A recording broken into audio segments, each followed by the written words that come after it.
Welcome to episode 17 of Task Force X. This episode, we have a special guest as we talk about the first appearance of Checkmate in Action Comics 598. Plus, we talk about Suicide Squad number 8. Plus, we have character profiles on Harry Stein and the Privateer, aka Mark Shaw. But before we start that, a couple of housekeeping things. I want to, first of all, wish all of my listeners a very Merry Christmas and hope you guys had a happy Thanksgiving. And for my second part of beginning housekeeping, I want to wish the family of squad mate David Spoko our deepest condolences, and we wish you guys the best. As I talked about last month, squad mate David Spoko, hope I pronounced his last name right, passed away, leaving his wife and children. I want to dedicate this episode, episode 17, to the memory of David Spoko. David, hope you're enjoying this up there in that big comic book store in the sky. But enough of that. Let's go ahead and start today's episode. Hey there, true believers. Welcome to the Task Force X Headcast. A proud member of the Headcast family, I am your host, Aaron Moss, otherwise known as Head. The Task Force X Headcast follows the adventures of DC Comics' Task Force X. Task Force X was made up of the Suicide Squad comic, which was created by John Ostrander and Ryan Scott, which started in the late 1980s, and the sister comic, Checkmate, created by Paul Kupperberg and Steve Irwin. These were two sides of DC's espionage comics. Task Force X is an off-the-books government strike team, made up of convicts with no hope for release, serving as expendable agents for impossible missions. Succeed, and I'll shave time off your sentences. If we don't, you'll be dead. Exactly. I will attempt to chronicle each title and all the books that the Suicide Squad and Checkmate appeared in during this era. We're the U.S. government. Who's going to blow the whistle on us? The convicts?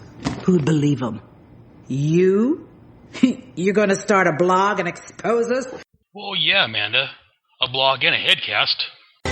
Those scumbags are trying to screw me. No, not at all, Amanda. I'm just trying to help everyone else discover the joy of the Suicide Squad. Anywho, hope you guys have as much fun with these comics as I did when I first read them. Oh, so many years ago. Punk. All right, Amanda.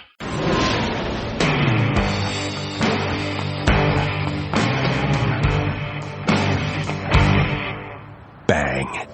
And welcome back to Task Force X. Starting this episode, we're going to start reviewing an issue of Checkmate comic, along with the Suicide Squad. But before Checkmate appeared in Checkmate, they appeared in a little comic called Action Comics. And if you don't know, Action Comics was a Superman comic. And when I wanted to do this issue, I was trying to think to myself, I'd like to have a guest, special guest come on here with me. And who better than to do a Superman issue than my current guest. In fact, I've talked about him on my Head Speaks podcast, between his show and Shag's Fire and Water show. Yes, I refer to Shag since the Firestorm's the main portion I enjoy. This guy here I'm going to introduce, well, he's one of my influences in podcasting, and to me it's a great pleasure to have him on board. Let me introduce to you guys Mr. Michael Bailey. Hello, Michael. Thank you so much for that. That was a very nice introduction. Well, no, thank you for, like I told you off air, I've been listening to you guys for a while. Been listening to you for quite a while, and like I said, when I think of Superman, I think of you. So no one better to have on to talk about Action Comics. I like that association. I really do. And I've been listening recently to your views from the Longbox, and it seems like I'm a few years older than you, but we seem to have a similar starting point in comics. I started around 87 also, and the Byrne Superman, again, that is my Superman. Yeah, so, as it should be. As I feel like I should say, even though I'm pretty open to people having other Superman that are their Superman. But no, we secretly know it's the best. So. Of course. Well, I said, you're the best person to have on here. Would you mind telling my listening audience why you're the best person for this job. Well, since 2009, my friend Jeffrey Taylor and I have been producing a podcast called From Crisis to Crisis, a Superman podcast, where we have made our way through the entire post-crisis iteration of Superman. We started with Man of Steel #1, and then, kind of worked our way through that. And we basically have gotten all the way up to the beginning of what is, I guess you would say, cover date, 1995. In fact, from, I don't know when this episode's going out, but on November 5th, the show is actually coming back. We've been on a kind of a unintended hiatus, but I have like 8 episodes completely in the can, so it's going to be weekly again for a little while. But it's kind of our mission to chart the course of the post-crisis Superman. Kind of talking, we used to go 1 month per episode, but then it just got to the point where it was just insane with the number of books and the number of books we're still covering. So we kind of started, when we started talking about Superman the Man of Steel, kind of splitting the episodes up into basically a half month per episode. And we've had a lot of fun. We're about to hit our 200th episode. And in fact, we talked about this issue of Action Comics on episode 20 of the show, which was, wow, that was way back in like 2009. That is so long ago. But yeah, it's kind of fun to be back to talk about it again from a kind of a different perspective, I guess you could say. Okay, well, let's go ahead and get started with the episode. For this issue, we're going to talk about Action Comics 598, which was the first appearance of Checkmate. This issue was entitled Checkmate. The cover date was March of 1988. But as Shag is fond of saying, if you want to buy this off the newsstand, hop your DeLorean and go back to December the 1st of 1987. And when you go, take 75 cents to buy this bad boy. Yeah, that's my thought exactly. The editor on this was Mike Carlin. The plotter penciler was John Byrne. I miss those days. The writer was Paul Kupperberg, who is the actual writer on the Checkmate comic. Inker Ty Templeton. Letterer John Costanza. Colorist Petra Scotzi. We always said Scotezi, but we could be wrong about that. That's just how we pronounced it. I defer to you guys because I'm usually wrong on these also, because I can barely speak, let alone pronounce odd-sounding names. The cover credits is, again, all-time favorite artist, at least for this time frame, John Byrne. And this issue was reprinted in Superman, The Man of Steel, Volume 8, trade paperback, which appears to come out in 2014. The synopsis for this story, and again, I'm pulling all this information, the synopsis, from a great site. I'm sure you guys probably heard about it before. Mike's Amazing World of Comics. The synopsis, Lois Lane conducts an interview with Kamala Karak's defense minister, who is in Metropolis, to denounce Superman's actions against his country. Angered that a woman is sent to do the interview, the minister has his guard seize Lois. Members of a rival terrorist group known as the Angels of Allah then storm the office and take Lois and the minister hostage. To ensure Superman is distracted, other members of the terrorist group hijack a Navy aircraft carrier and plant a bomb on its nuclear reactor. Lois is then rescued by a man in black wearing a modified knight's mask. Superman also meets a man in similar garb aboard the carrier. This man helps Superman defeat the terrorists. After the crisis is over, both knights disappear.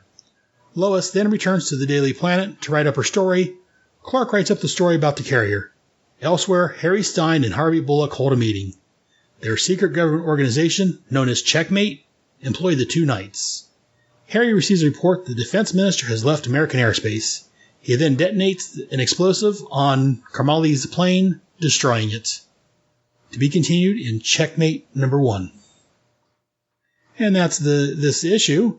Mike, what are your thoughts on this issue overall?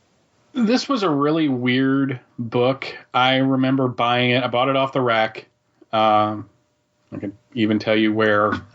That would probably be boring. But I remember picking this one up and being kind of confused on a number of levels. For one thing, the artwork is a little different from the previous issues of Action Comics because Ty Templeton inked over Burns' pencils, and he gave Burns' pencils a very different look. I mean, it's still recognizably Byrne, but there is a lot of Ty Templeton in here, so there's kind of a almost cartoony quality to the artwork. Not that that's bad, it's just different from every other issue of Byrne's run on Action Comics, which I guess kind of makes sense with since this is I guess you would call a backdoor pilot for another title, whereas most of the other during this time period, Action Comics was a team up book, and usually it was somebody who had their own book coming in to guest star or didn't have a book at all, like the Metal Men would be in the next issue and in a previous issue. So, but for this one, I remember not really knowing anybody who was involved with Checkmate. Years later, when I read it again and saw that Harvey Bullock was part of this, that just confused the heck out of me. I'm like, where are they pulling him from? I mean, at this point, Bullock really wasn't even part of the Bat titles. Because when he was introduced before the Crisis, he was a crooked cop that was kind of sent as a plant to serve the mayor's needs against Jim Gordon. And I guess they're kind of using that version here. It's kind of strange. I have not read any Checkmate beyond this, so I'm not quite sure what part he ultimately plays in the book. But it's just kind of funny to think, what we think of today as Harvey Bullock, and I'm not talking like what's his name, Donald Logue from the Gotham TV show, but from the comics, he's kind of the slovenly detective who has been known to kind of bend the rules to his own ends, and then not. So there's a lot of little things going on in this issue that if you were reading this just as like the first appearance of Checkmate and hadn't read any of the other Superman books at the time, you might be a little confused. For one thing, Cat Grant is coming on to Clark Kent pretty hot and heavy. That was kind of an ongoing subplot at this point. And at the end of the issue, when Lois and Perry and Clark Kent are doing what Jeff and I refer to the Byrne info dump, because usually at the end of his stories, he would have people talk about what just happened. There's a moment where Perry tells Lois that Kent wrote up Superman's part in stopping the hijackers, and Lois has this kind of incredulous look on her face, and she goes, "Why doesn't that surprise me?" In the issue or two before this, Lois had gone to Smallville to figure out what the heck was up with Clark Kent and Superman, and Pa Kent concocted this terrible story that they raised Superman alongside Clark. And so Lois felt betrayed that Clark had kind of an inside track on Superman that she couldn't possibly compete with. So at this point, she was still really mad at Clark and would continue to be that way until he was thought to be killed a couple issues down the line. But no, it was a fun issue. It does feel very much like an 80s backdoor pilot. Yeah. The fact that the bad guys, aren't wearing more like what are those called? Turtlenecks, surprises me. Yeah. Lois is very much hands-on. She does not sit passively while the terrorists are doing what they're doing. I really liked watching, and I love the design of the Checkmate Knights. I always have. I think that's just a really cool look. And it was just kind of interesting to see Superman not being the one to save Lois, but ultimately still being part of the story. So I like this issue quite a bit. Well, good. Like I said, I came into comics around the same time that you did, but I started with, as I mentioned on my other shows, with G.I. Joe. And eventually I came into this comic. I picked this up a couple months after it came out. It was a back issue at this point. But I was trying to backtrack. I came into Superman right after the Supergirl saga, which is around issues 22 or so. is when I came into Superman. So I came and backtracked all these other books afterwards. So I got this later on. Checkmate was already ongoing. I'd picked up Checkmate around the same time and started buying those books also. Like you, I really love the way these knights look. The design for the knight costume is fantastic. A couple of the notes from this actual issue. On page 2, I like the scene of Superman flying over the harbor. I really like the way that scene's... I don't know, it's very Superman to me. I don't know if that's the right phrase, but I thought between Byrne and Templeton, they did a good job with that page in particular. And then the next... Yeah, Byrne had a really good handle on the way the cape flowed behind him as he was flying, and he had there's a little bit of George Reeves Superman from the Black and White series, in the way the cape kind of separates from the neck, so you see the shirt behind it. So it was always I always thought that was a neat little artistic touch on Byrne's part. Like we've talked about elsewhere, I didn't care much for some of Byrne's later work, but at this point here, as far as I'm concerned, he was firing on all cylinders. This is when I started, but this is when I think this is top of his game. I know he's on Fantastic Four before this and a bunch of Marvel titles, but to me, Byrne's Superman is the Superman, and this is the reason why. The next page 3, I like. If you're just new to the book, if you're picking up because of Checkmate, this page basically gives you a exposition page, letting you know basically all the stuff that you were informing us about earlier about Lois, Cat, Gangbuster, Booster, and everybody, letting us know what's going on and where we're at as far as the Superman story. And then page 5, we got a little bit of Cat Grant.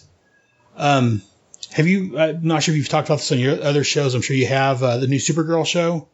Yeah, we talk about it on the live show that I do every Tuesday night now, because the Supergirl show is on Mondays. I'm enjoying the heck out of it. I've loved the first 2 episodes. What do you think of Cat on there? I think she's spot on. I think she's perfect. I think that's exactly who Cat Grant would be at that age. Okay, so I wasn't quite so as sold on that as you are, but part of it is that her speech, and I heard a lot of people enjoyed it, that speech about being a girl and why she picked Supergirl name. To me, that speech came across kind of forced. But it did to me too. But I have heard enough, like Teresa and Rebecca over at Supergirl Radio, which is a great podcast that is covering the show. Both of them had absolutely no problem with it. Right. And considering one of them writes for the Mary Sue, that said to me, like, okay, there are people out there that don't have a problem with it. And my opinion basically became, if they don't have a problem with it, I'm not going to sit here and kind of have a problem with it at the same time. I think in the second episode, I was really surprised at how much they fleshed her character out. The history is different compared to this one, that, when she... on Supergirl, she went to work for the Daily Planet and became a gossip columnist because she didn't have anywhere else to go. In the comics, when she was introduced in Adventures of Superman number 424, she was already an established gossip columnist coming to work for the Daily Planet. But the way that now she has her own media empire, I was totally down with that. Yeah, no, I definitely like that. The fact that she's moved on from the Daily Planet and she's actually... Well, I say it's kind of like the New 52 Cat that, her and Clark went out and started their own Cat. I forget the name of the company they started, but basically the same thing. They started their own. It was Cat Clark or something like that. Yeah. I wasn't a really big fan of that, but I was kind of glad when they dropped it as fast as they did, actually. But yeah, it's kind of along the same lines. Yeah, she's grown out of Perry's shadow, if you will, and the Daily Planet, or she's trying to grow out of their shadow. And she's doing her own thing. But as far as just last about this, whole Supergirl thing, to me, that's kind of like Superman with his glasses. When you try to examine why that works, it just comes across as forced. I think as far as with Superman's glasses, if you see the original Superman movie, to me anyways, Christopher Reeves it shows you why someone wearing glasses can fool people. Mm-hmm. Because every time he starts to tell Lois who he is, he pulls his glasses off, he stands a little taller, and it just makes me smile, and I can see him. He actually is changing to a different person to me. But yeah, I'll agree with that, and I think it works, and I'm really liking how they're playing on that show, like in these comics, where they're not making too big of a deal out of it. That she just wears glasses. It's really all I need to know. Let's move on. Speaking of Lois, I'm not a fan of her hair at this time frame, but like you were saying, I do like the fact that she's strong, and while Superman does save her half the time, a lot of times she doesn't need him to save her. She's powerful in her own right, and she's very strong-minded and not willing to take crap off of people. Yeah, she was a little icier under Byrne's watch. I did not like her as much as she would later become after Byrne left, and you had like Roger Stern and Dan Jurgens and Jerry Ordway being like the main people in charge of the title. But in this issue, I think she was pretty much spot on. Even up to the point where the guy, the person she's there interviewing her is going to basically beat her with a riding crop, looks like. Yeah. So, that was the thing with Byrne. He would do stuff like this. He was not afraid to have such scenarios play out. So it's kind of funny that she's saved by another terrorist group, essentially. Yeah. Yes, I have my note here. Yeah, Lois about to get the snot beat out of her until these terrorists show up. But then on page 9, it's a job for Superman. Mm-hmm. And again, another classic. Clark wandering down the street and hears on the radio the boombox someone's carrying about Lois being in trouble. So I guess he doesn't hear about Lois. He hears there's a nuclear aircraft being taken over. And he just flies off. Again, another great Superman. Well, you don't see him changing. You see the blur in the background of him running and changing, and then Superman just flying off. I just love this era of Superman. I'm liking the new 52. It doesn't hold a candle to this era. No, I'll agree with that. Later, I guess what I refer to usually as the Triangle era. The USS Wessinger is a reference to the Silver Age Superman editor Mort Wessinger, so that's a nice little Easter egg hidden in there. Yeah, I like when they do things like that myself. On page 11, we have a guy referred to as Patchy, the guy with the patch on his eye, revealing his hand a little too early for Lois, saying, we can take this off because, well, you've already seen our faces, so it doesn't matter.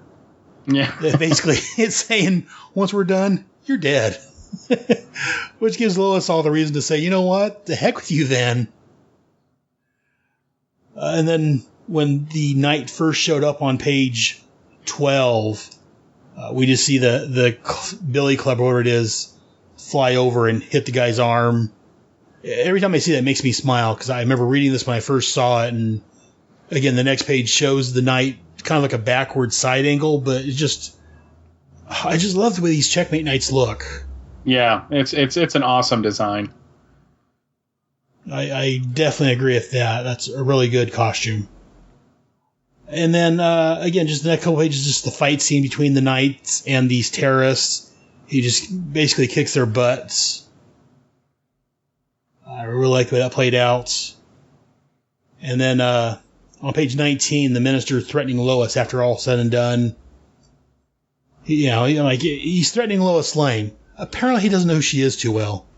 Because if she doesn't kick his butt later on, well, her boyfriend, in quotes, Superman, he's definitely can stop him from doing anything.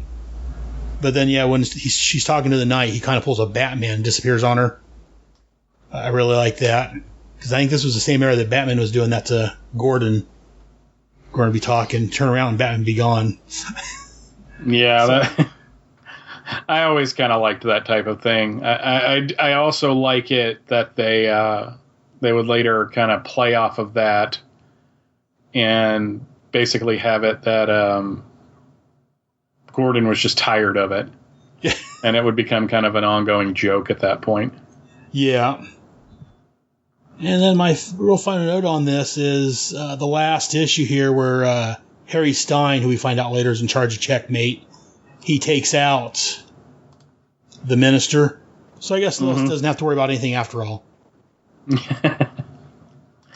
Well, it's funny because they were the terrorists that had kidnapped her wanted her to write a story for publication in her newspaper stating their side of the Holy War, and she's just not having any of it. So it's just I love basically how there was all this kind of political intrigue. And the funny thing is that unlike some stories of this type from the 1980s, like the one that always stands out to me is 10 Nights of the Beast, the Batman story. Right.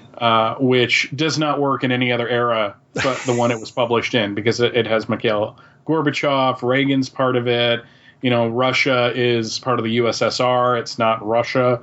Right. So here, all of the bits and pieces of the story, the different factions, the different terrorist groups and all that, these all still work today. Right. I mean, you could pull off Checkmate almost, I would say it's almost easier to do today. And I know eventually, especially after Infinite Crisis, they updated the concept, and Greg Rucka, I don't know if you read that series, but the Checkmate series he wrote was amazing. But I could still see something like this on like television. Oh yeah. Like definitely. I see it like in the 80s mode, but I also see it in the current mode. It's kind of funny. Yeah.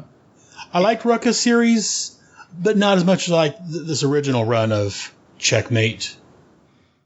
Yeah, I have owned it for years, and I have never cracked it open. I'm just waiting for that day that I finally just get that wild hair. And I got it because at one point I was trying to make it it was my mission to collect all of the DC books from, at that point it was Crisis to 0 Hour, and then that kind of stretched out from Crisis to Infinite Crisis. And I have pretty comprehensive collection, and thankfully, though sadly, the Checkmate stuff was rather easy and inexpensive to procure. It's not like Suicide Squad, which got a little difficult after a while. But no, I think as a backdoor pilot, it works. Superman has enough to do, but he doesn't really interact with the Checkmate people too much, which I think is probably for the best.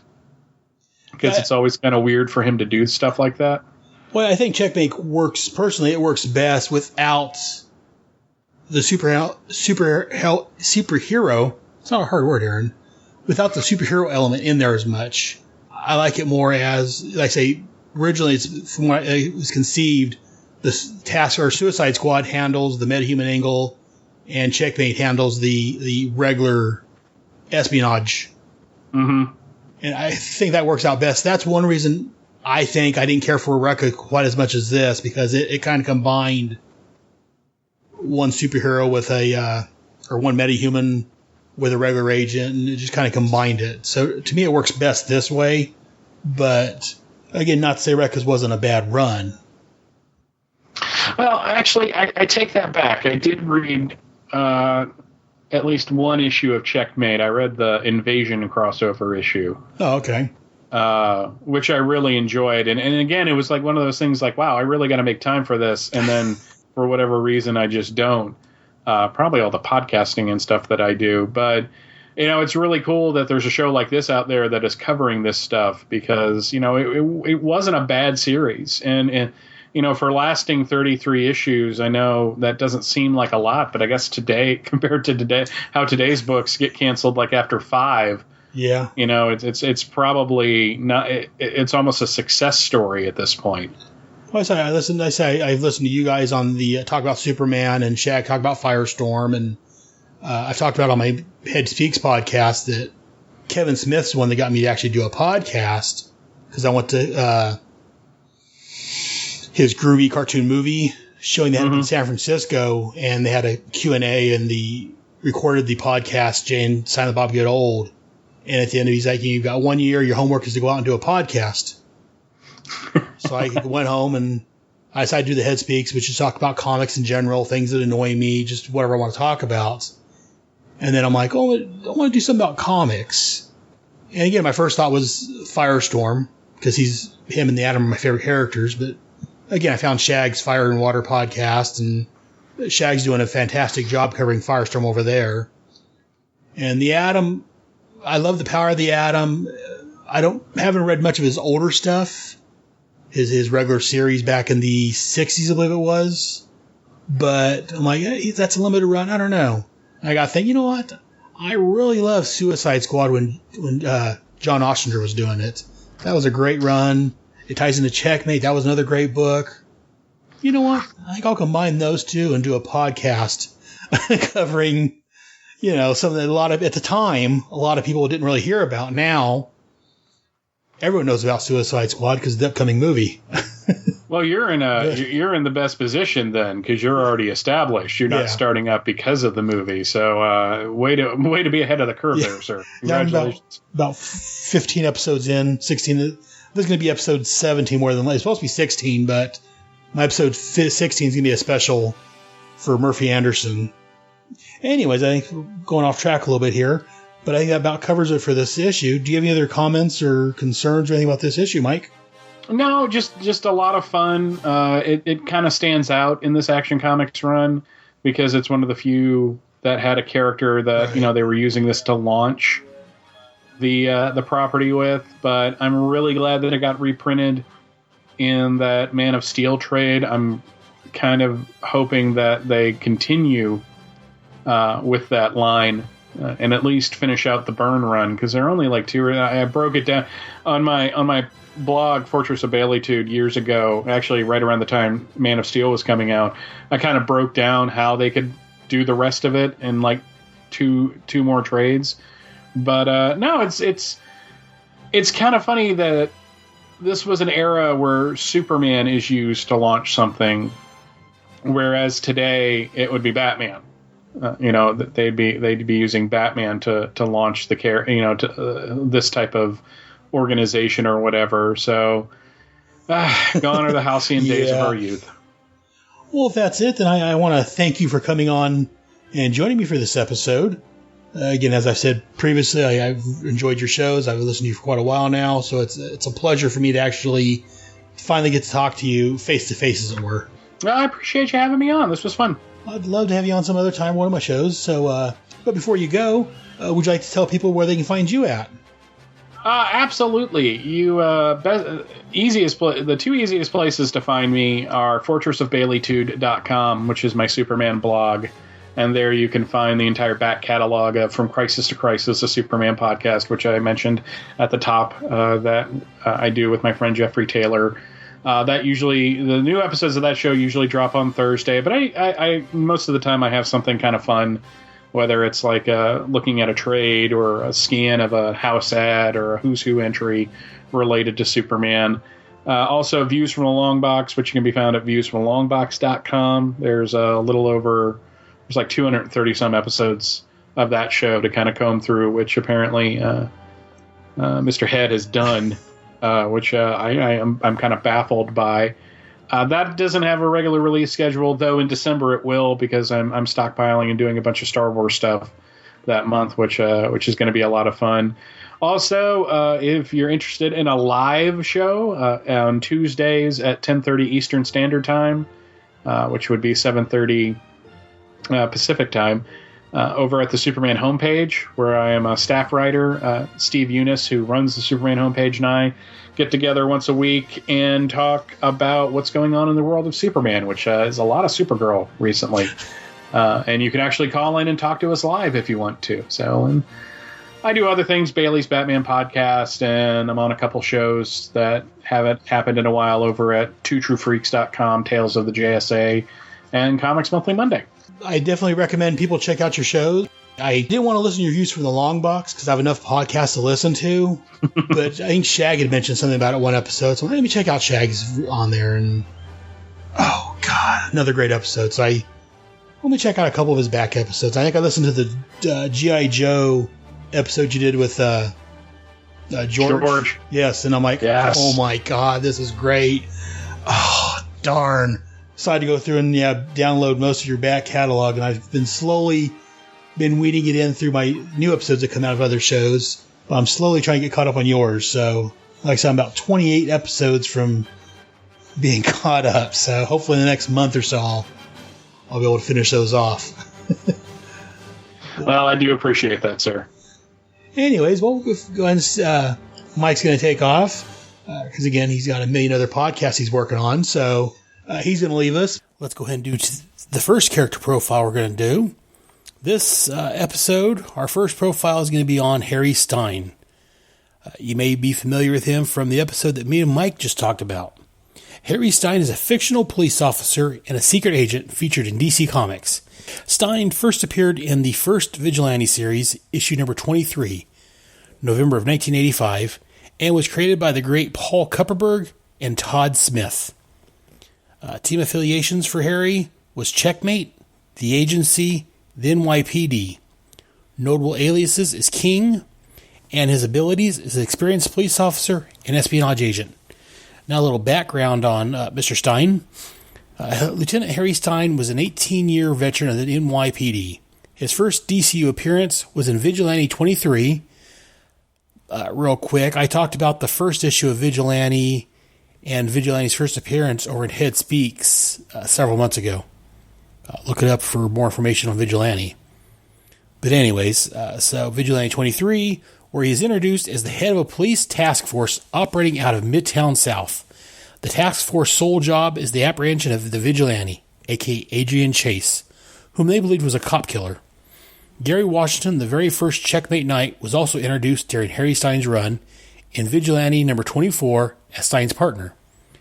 In Vigilante Annual number 2, Stein uses illegally obtained evidence to prove Adrian Chase is the Vigilante. Stein admitted to illegal search and seizures, and all charges against Chase were thrown out. In issue 37, Stein is forced to resign by his supervisor, Chief Rogers, and hands over his badge. Roger informs him that there are criminal charges pending against him. Also in Vigilante number 37, Harry is recruited into the agency by Valentin Vostok.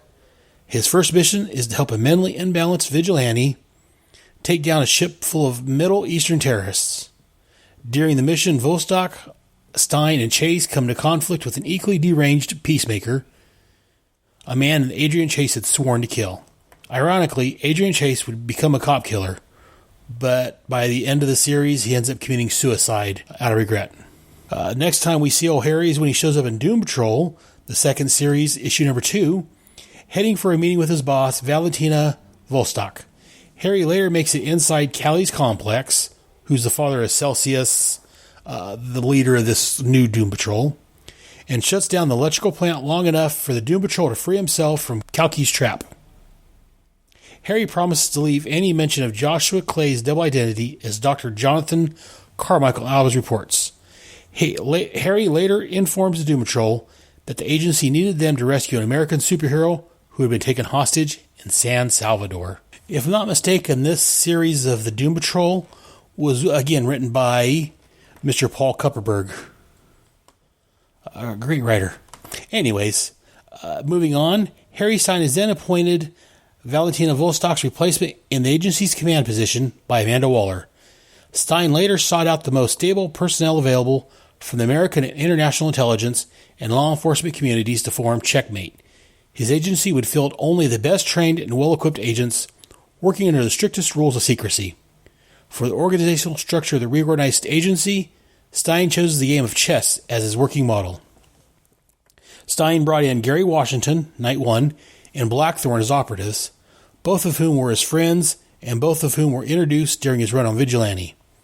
Harry Stein's son, Barry and Matthew, are introduced in Checkmate issue number 2, which will be coming up in about 2 months.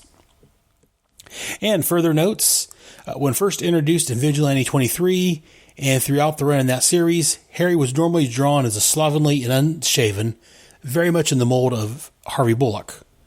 In Action Comics 598, which we just talked about, and then the next time we see him in Checkmate 2, Harry is shown as a clean-cut, level-headed father. And that's Mr. Harry Stein. Stay tuned to future episodes of Task Force X as we get to learn a little bit more about him and his agency, Checkmate. And on that note, stay tuned, kids. I'm going to play a promo or two, and then we'll be right back with Suicide Squad number 8. We'll be back after this break. Don't touch that dial, for goodness sake. Hey everyone, Michael Bailey here with a trailer for an exciting series of episodes of Views from the Longbox. To help me with this trailer, I have brought along none other than Darth Vader. What is thy bidding, my master? I had to pay extra for that one. Now, normally on Views, I talk about comics, either alone or with a friend. However, with The Force Awakens hitting theaters soon, I have been all excited for Star Wars. And with the sudden massive amount of free time I have found myself with, I decided to devote all of the December episodes of Views to Star Wars in a series I am calling Views from a Galaxy Far, Far Away. Don't be too proud of this technological terror you've constructed. Oh, that was kind of rude. I mean, I would think a Dark Lord of the Sith would be happy that I'm devoting a month of shows to Star Wars. Don't make me destroy you. Look, Vader, we had a deal. I was going to tell everybody about how I'm going to talk about my favorite Star Wars movies, my favorite characters and comics and toys, in addition to talking about The Force Awakens. You were supposed to back me up on this. I am altering the deal. Pray I don't alter it any further. Well, fine then. Can I at least talk about how I'm bringing some of the best and brightest in podcasting along with me on this endeavor? And that the show is going to be weekly through the month of December? The Emperor does not share your optimistic appraisal of the situation. The Emperor will be listening? Oh. Then I will have to double my efforts. Apology accepted. I did an You know what? Never mind. What everybody needs to know is that Views from a Galaxy Far, Far Away starts December 1st here at Views from the Longbox. You can find the show on iTunes or by going to www.viewsfromthelongbox.com. We would be honored if you would join us. Finally, you stuck to the script.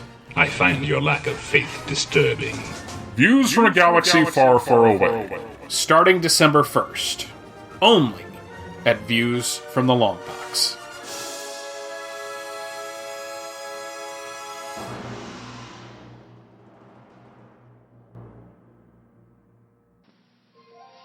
Hi, I'm Kyle Benning, and I love comics.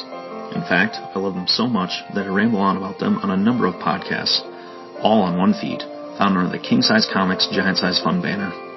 I talk about comics with extra page counts, like Treasury Comics, Prestige format books, DC's Dollar Comics, Marvel's Giant Size Specials and King Sized Annuals, and much, much more. I also love to talk about DC's Crisis on Multiple Earth crossovers, free comics from special promos, Free Comic Book Day, Star Wars, my life as a Teenage Mutant Ninja Turtles fan, random comic book back issues, and many other elements of geek culture that happen to strike my fancy. There's new content usually dropping at least once a week, and it's all found on one feed. You can subscribe via iTunes. Just search for King Size Comics Giant Size Fun in the iTunes Store or podcast app on your iPhone. Otherwise, you can follow the podcast at the King Size Comics Giant Size Fun blog headquarters, available at www.kingsizecomicsgiantsizefun.blogspot.com. That's all one word, kingsizecomicsgiantsizefun.blogspot.com, or follow on Facebook by simply searching for King Size Comics Giant Size Fun. So for snappy review and discussions on comics, new and old, usually done from the front seat of my car or my lunch break at work, check out King Size Comics Giant Size Fun. Here we go back to the show. That's the fact, so now you know. Welcome back to Task Force X. And now we're going to cover Suicide Squad number 8, entitled Personnel Files. The cover date on this was December of 1987, but if you bought this fresh off the newsstand, that means you were around on September the 22nd of 1987, and you would have had 75 cents in your pocket. The editor on this was Robert Greenberger, the writer, as normal, the great John Ostrander. Penciler, as usual, Luke McDonnell, inker Robert Lewis, letterer Todd Klein, and colorist Carl Gafford. The cover credits artist is Jerry Bingham, and this was reprinted in Suicide Squad Trial by Fire trade paperback from 2011. Now for the synopsis. At the 10,000-foot level, to coin a phrase that my buddy Shag is fond of saying, this issue is basically Simon Legreve's view of the Suicide Squad. Simon is the team psychologist. Simon's making notes on his tape recorder about the various members of the team. It also serves as a way of catching us up after the last little story arc. So as far as the story itself, first he starts off by telling us, via his tape recorder, how he met the Wall some years ago after her husband and kids died, as told in Secret Origins number 14, which I talked about, so many months ago, probably a year ago now. And we also talked with my buddy Ryan Daly over on his Secret Origins podcast. The story goes on about how Amanda confronts Tolliver, who we first met back in the Firestorm Annual that I reviewed with Shag back in episode 12. Amanda finds out that the Russian mission was all Tolliver's idea, as he thinks the squad members are expendable. We get a little insight into Waller as she informs him that they're considered expendable if needed, not to be thrown away on, as she calls it, crap missions. As Amanda leaves, Tolliver begins devising a way to cover his own rear. Meanwhile, Flag is upset that Nemesis was left behind in Russia. When he's saying that he doesn't like leaving his teammates behind, Karen Grace comes in and accuses him of doing it before. Again, see Secret Origins 14. So him and Karen are having a heated discussion about it. The privateer, a.k.a. Mark Shaw, listen later this episode for more on Mark, enters the scene. Him and Rick have a little dust up, and Rick ends up on the ground. Mark lets us know that he was trained by the Manhunters, way back in first issue Special 5. Rob Kelly over on the Fire and Water podcast is big into this series. I almost bought that issue many years ago, but the name of this series was First Issue Special, and the guy that was selling it was a secondhand shop or whatever. He wanted way too much money, and he was like, well, it's a first issue, so it's worth more. I'm like, it's not. That's the name of the series. Well, anyways, I missed out on that one, but continue on. As Rick passes out, Waller assigns command of the squad temporarily to the Bronze Tiger. Speaking of which, Tiger's taking June Moon to see Madame Xanadu, who's a big Spectre co-star or whatever. She shows up in the Spectre all the time, to get help controlling the Enchantress. Xanadu gives her a necklace that neither her nor the Enchantress can remove. To Ben, she gives a ring that allows him to cause a mystic backlash that can harm the Enchantress and force her to revert back to June. We see Floyd's talking with Simon's assistant, Maureen Hers. We find out how Floyd feels about women right before he kisses Dr. Hers. And finally, Boomer Butt is masquerading as the Mirror Master, who's deceased at this point, so he can commit crimes and his Captain Boomerang name be in the clear. And we end with the next issue box letting us know that Millennium is coming. So that's the synopsis. Now for my thoughts. We start off the cover. It's a nice looking cover, even though it's rather plain. It's an all red cover, and on the top left hand side it says Personnel Files, and we see a shot of Deadshot, Flag, the Enchantress, Boomerang, Bronze Tiger, all in one color, like an orangish color in the background, and below them, sitting at his desk, smoking a cigarette, it looks like, we see Legreeve looking over some papers. The little box in the bottom corner, where normally the UPC code's at, says Millennium is coming. Overall, I like this cover. It's plain, but for what the story entails, it tells us everything, I think. It's a really nice cover.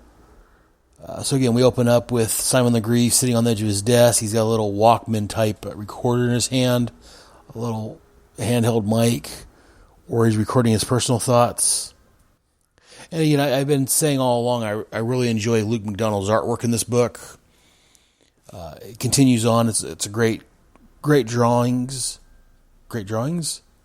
The artwork is fantastic. Let's put it that way.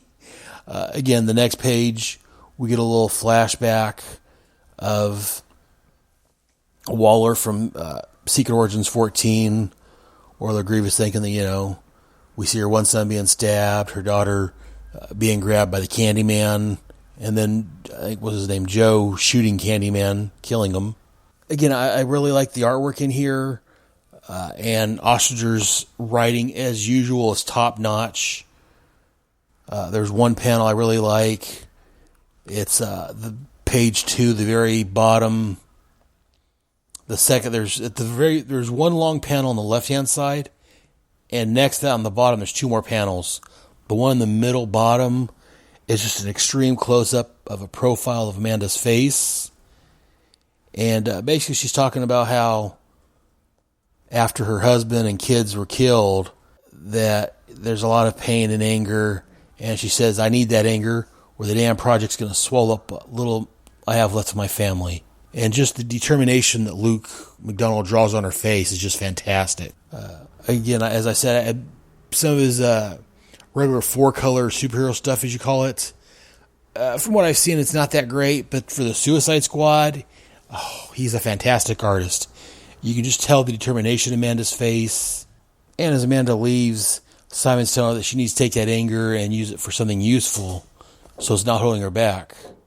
And I like this. There's middle of the panel here, or the page, Simon saying that his ploy of trying to work with Amanda may have been a mistake. Rather than confronting and dealing with her anger, she uses it as a tool. And this is where she tells us that Amanda stormed off to confront Dexter Tolliver, the liaison man from the NSC. And again, you got a nice little next issue, or a little editor's box here. It says, see our last issue, 3 issues for the Russian story. And then it says Tolliver was last seen with the squad in this year's Firestorm Annual.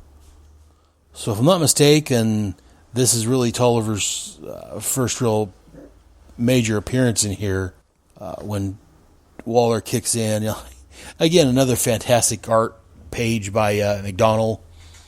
We see Amanda kicking the page and yelling, Tolliver! And even, again, how you can tell that Luke McDonald is a fantastic artist, at least on this title that I'm talking about, is that even without the dialogue, you can see that from the way he's drawn Amanda that she is extremely upset.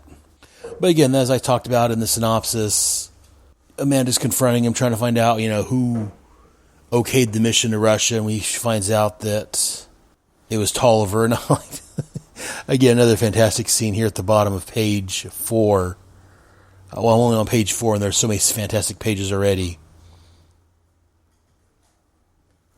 He's telling her that Tolliver's telling Amanda that the government's already disowned him, that he assumed there was no way to be backtracked to America. And she's like, those are my people you're tossing to the wolves, Tolliver. He's like, they're expendable. That's how the squad was set up. The way you set it up, Ms. Waller. And she just gives him a if the looks could kill type look, and then just knocks him onto the floor. And that's where I talked about in the synopsis that he said they're considered expendable if necessary, Tolliver. They're not meant to be thrown away on garbage missions like this one. And this is where she finally figures out that it was Tolliver that approved the mission himself. And I'm going to stop here real quick and make another comment. Back when I reviewed the Assault on Arkham DVD movie, Amanda killed one of the squad people. I forget, I think it was KJB Beast or somebody, just to prove a point. And a listener wrote in saying that he thought that was kind of out of character for her, and I wasn't quite so sure. Reading this, I'm starting to agree with him a little more, that it was kind of out of character for Amanda to kill him just to do it, just to prove a point. So I've got to agree with him at this point that, yeah, that was very out of character for Amanda. Still, it was a good movie, but yeah, it would have been better if they would have handled it differently. But back to the story. Again, we see Flag talking to Waller, saying how he doesn't like leaving the men behind. And then we get Karen's, again, as the editor's note here says, a somewhat jaundiced view of events shown in Secret Origins 14, when she claims that, Rick left 2 men behind in the Himalayas and then abandoned her while she suffered with her nervous breakdown. And again, he grabs her and says, damn it, Karen! And she, icy letter saying how cold she is towards him, let go of me. And as Amanda starts to interrupt and break them apart, about this time the privateer comes in. We got Mark Shaw, a decent-looking costume. Again, he's kind of a pirate-looking guy at this point. He's got brown leather pants, boots that goes up to his thighs, a red shirt that's open, like a V-style shirt that's open down to his belly, blue or black gloves, and a big flowing cape, an eye patch over one eye. I'm not as familiar with Mark Shaw from this time frame. Again, I was a big fan of him during his Manhunter series later on. So I'm not sure why he has his eye covered up. Maybe we'll find out in the upcoming issues. But they scuffle a little bit, as I said, and Mark Shaw gets the better of Rick Flag and knocks him down. And even though he's able to kick Rick's butt here, he's a rather... what's the word we're looking for? He's rather diplomatic about it. He's like, bravely done, Colonel, but it's over. Let's say you're not at your best, huh? And you need to be at your best if you're going to face one that's trained by the Manhunters. And again, I love these editor's note here that says that, see first issue special number 5 for Warren is trained by the Manhunters. And then as Rick's picking himself up off the ground, he can see Karen kind of, I don't want to say flirting, but, she's like, thank you, Mr. Shaw. May I call you Mark? And he's all, I shall insist upon it, Karen. It's kind of a funny scene. I like that. And then we go to the Bronze Tiger / June Moon portion of the story. Again, as I keep saying, the artwork in this is more than just serviceable. It's fantastic artwork. But again, so we have June and Ben Turner, the Bronze Tiger, going in to see Madame Xanadu. And when they open the door, we have... they don't tell who they are, but from the way Luke McDonald draws it, I know it's Jim Corrigan, the Spectre. And I'm not sure who the Asian girl is. I'm not familiar with her offhand. It's been a while since I read the Spectre series. But as they're knocking on the door, June's like, if Boris Karloff answers the door, Ben, I'm gone. Madame Xanadu lives like in a creepy place, creepy house. And when Jim opened the door and let him in, he didn't really say anything other than, Xanadu's waiting on you. Told him where to go. Didn't introduce himself. So June's like, so who are they, friends or clients? And Ben answers, don't know, June, but personally, I found them spookier than Karloff. Again, I love, as much as I love Luke McDonald's artwork in this, I absolutely love John Ostrander's dialogue, his writing. It's top notch. And they meet Madame Xanadu, and to quote my buddy Shag over on Firestorm Fan and the Fire and Water podcast, she's hot for a creepy sorceress gal. And as I talked about in the synopsis for this, she gives June a necklace and tells her to put it on. And again, I like the artwork here where, the enchantress appears, the mystic crackling appears around her, the red energy as she turns into the enchantress. And as she starts to use her spell on Madame Xanadu, Madame Xanadu makes the power go back into her, gives her feedback, and knocks for a loop. And she forces the enchantress to change back into June. Again, this is a great story. And then we go to the Dead Shots and Dr. Herr's portion of the story. And Simon starts us off by saying that, it's a problem that Maureen Herrs, his assistant, is bright, capable, intelligent, but headstrong, somewhat young, and he's afraid that she's becoming fascinated with Floyd Lawton, a.k.a. Deadshot. And then we go on their therapy sessions where, he's talking about how a woman's complicated. If he wants a woman, he'll get a prostitute, basically. And I like this. She's like, you find women complicated? He's like, they don't know what they want. 1 year they want men to be all sensitive. The next they want macho men. To hell with them. The pros keep it on a cash basis. Simple and straightforward. All women are pros anyways. And again, from the dialogue and just the facial expression, this little drawing, you can see she's like, I beg your pardon? And he's like, I was raised rich, saw women marry guys for the bucks, then divorce them and take them for all they could get. Real pros make you only pay once, not all your life. Hell, you're a pro too. All this carrying, it's what you're paid to do. You're just another pro. And she slaps him across the face. And he gives her a kiss and then just walks out. But you can tell that she does have feelings for him, not only from what LaGrief said, but she got so upset that he thinks that she's being paid to care about him when I'm sure she actually has some feelings for the guy. So it's just kind of funny. And as she walks out, she's got a tear down each of her eyes. And again, we get some more of Simon monologuing. So he's not sure what happened between them, but it left her really upset. And then he's talking about Digger Harkness, a.k.a. Captain Boomerang. And he basically characterizes him. Let me see.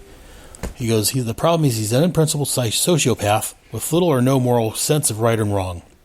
He may like what he is, but no one else in the group can stand him. I'm afraid that includes me. Give him an inch, he'll steal a mile.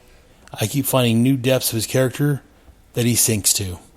And so we go to a flat, some cops chasing Mirror Master, who's died some time ago.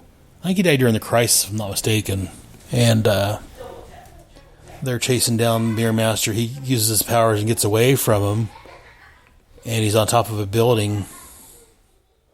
And here it is. It's like, as Boomerang's taking his mask off, he's like, too right. Oh, I'm glad old Shudder and me were mates. Shudder being, I think it was Sam Shudder, if I'm not mistaken. And there's a note here from the editor saying the original Mirror Master who died during the Crisis on Infinite Earths. But we see Boomerang taking his mask off, and he's saying that, basically he can pull jobs of the Mirror Master when he wants to, and leave Captain Boomerang on the side of the Angels, as it were, as far as everyone's concerned. And then we end with Simon the Grieve making his final comments, and as his wife comes in, and she offers to make some breakfast. And I like this. His last line here is, whatever else happens, I know I don't face it alone. Which even, Simon the Grieve's working as a psychiatrist for a bunch of criminals, working with the Suicide Squad. The groups can't have a good moral or good mental stance being a group called the Suicide Squad.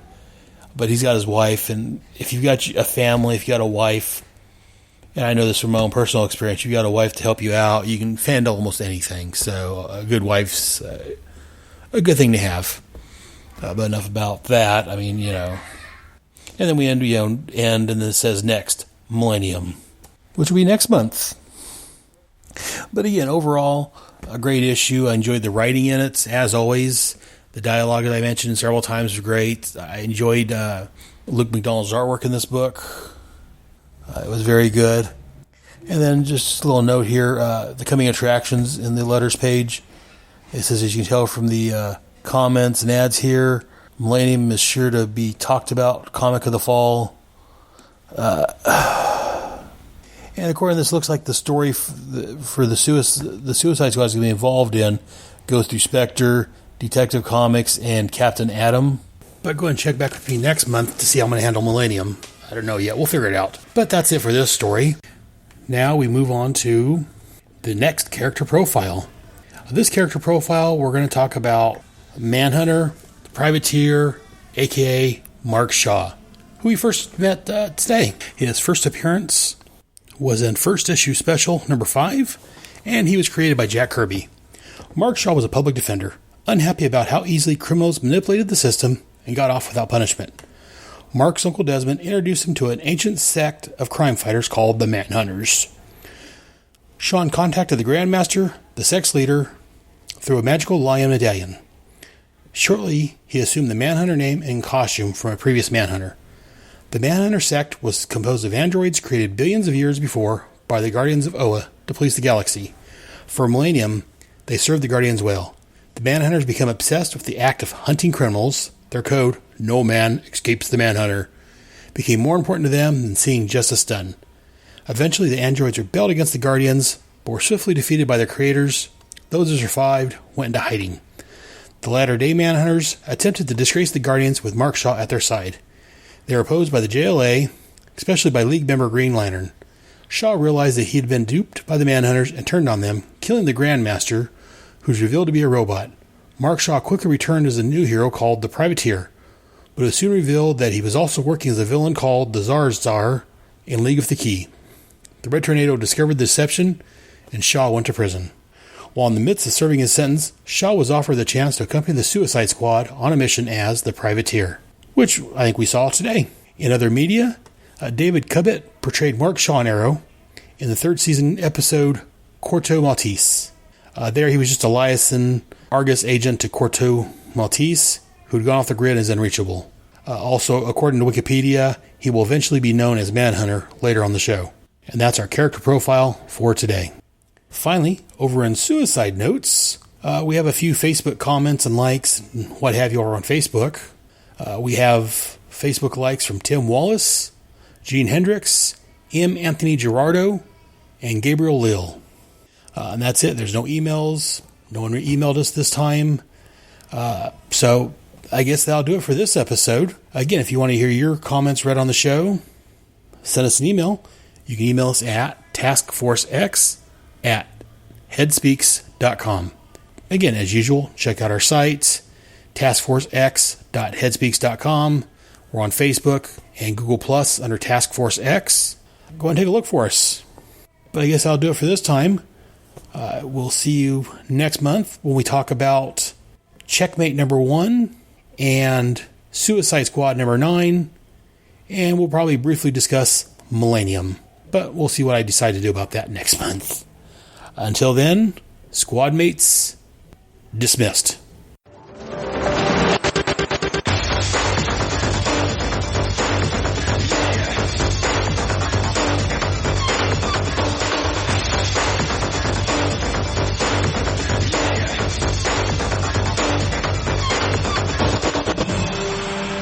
Thank you for listening to another great episode of Task Force X. I can also be found rambling on my main headcast of Head Speaks, where I rant and rave about movies, comics, geek stuff, and whatever is bugging me. Mate, you just out-crazied the Joker. Well, I tried, Boomer, but anyways, my home on the internet is at headspeaks.com. HEADSPEAKS.com. Links to my blog, which contain follow-up information to this and every headcast, can be found there. Both Task Force X and Headspeaks are on iTunes, Stitcher Radio, and at headspeaks.com under Headcasts. Please feel free to email me any questions, comments, or concerns to taskforcex@headspeaks.com. And if you want to record a message, you can send it to me at taskforcex@headspeaks.com, and I'll play it on the air. I'm also on Facebook at Task Force X, and also on Google Plus. You can look for Task Force X under People and Pages. All titles and characters discussed are owned and copyrighted by DC Comics. I claim no ownership to the Suicide Squad, Checkmate, or Task Force X. I'm just a big fan wanting to spread the Task Force X love with everyone else. DC Comics can be found on the web at dccomics.com. Be sure to visit your local comic shop and look for Suicide Squad and Checkmate Comics. And while you're there, see what else they have that may interest you. Mother... Well, make sure you join us here next time for another fun-filled headcast from your friendly neighborhood Brotherhead. In the meantime, I'll see you in the funny pages. Yippee!